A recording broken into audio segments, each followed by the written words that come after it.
พี่น้องมื้อนี้มาเที่ยวบุญบั้งไฟมือที่สองมือจุดนะครับมือจุดมีหมอลำมีหมอลำเมืองบรรยากาศนั่ง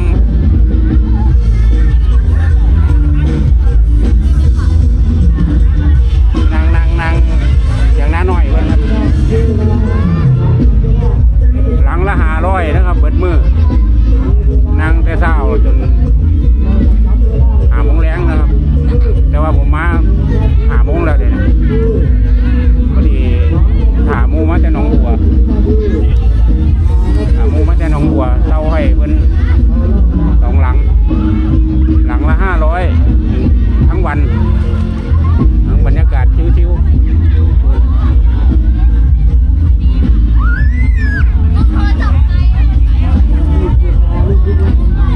เก็บน้ำของโพ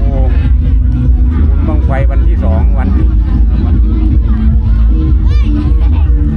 ฐานบั้งไฟทั้ง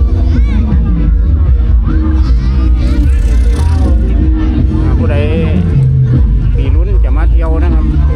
ประมาณต้นเดือนพฤษภาของทุกปีนะครับบุญบั้งไฟแม่เปิด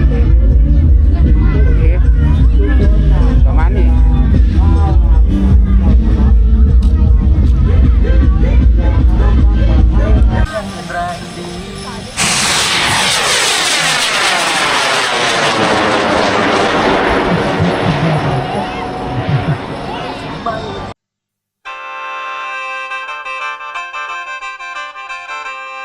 เบิ่งเด้อแทนอยู่ฟ้าผู้ขาลังมาหยังเวลาการมาถึงขวบปีมาแล้วเสียงโห่แซ